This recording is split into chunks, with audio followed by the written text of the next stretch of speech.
Kamala Harris just ran a campaign on opposing Donald Trump. She lost. Is that really a winning strategy for the next 2 years? I think opposing Donald Trump on policy is a winning strategy. That's the focus, and that's what my opinion piece was all about. How do we respond to Donald Trump?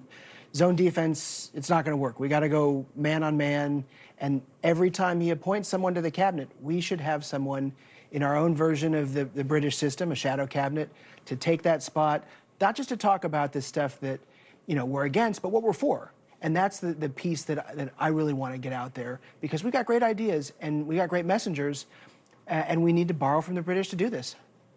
Well, we could go to the shouting in Prime Minister's questions, right? You can just imagine the House chamber if Donald Trump showed up every Wednesday.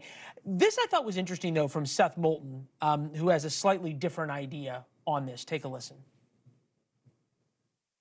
We have a wing of our party that shames us, that tries to cancel people who even bring up these difficult topics, and frankly shames voters. This is the same group of people who told us to defund the police, who told us that there wasn't a problem at the southern border, who told us that inflation was transient, whatever that means, and who told us that Biden was just fine.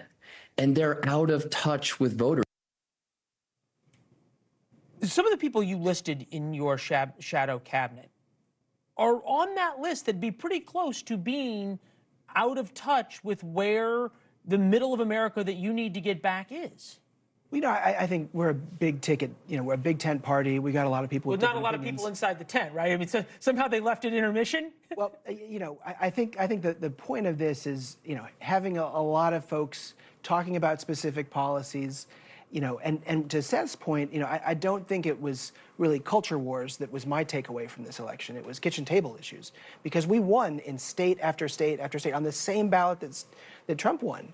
You know, you're talking about Senate candidates in Michigan, Nevada, Arizona, North Carolina. We won our governor's race. You know, that wasn't hard, but okay. But I guess isn't cultural issues, and I'll give you the last word, but isn't part of the problem that Democrats didn't realize cultural issues of especially boys and girls sports, which we've said is a proxy for a lot of things, that is a kitchen table issue? Well, I think they were proxies for a lot of things, and first and foremost, it was D.C. elites telling people how to live their lives, what to do. That is a kitchen table issue. And I think that's something that we didn't do well enough in, and we obviously lost. But it was a really close election. We saw the candidates who worked just as hard as the American people work, just as hard as the middle class works, who were successful because they campaigned on those kitchen table issues as Democrats. So that was my takeaway. I take a lot of hope for really a mixed verdict. You know, obviously Trump won. Talk about Trump and Harris, but a ton of other Democrats won too because they embraced that. All right. Congressman, good to see you, sir. Thank you very much. We appreciate it. Thanks for watching. Go to joinnn.com to find NewsNation on your television provider. And don't forget to click the red subscribe button below to get more of NewsNation's fact-driven, unbiased coverage.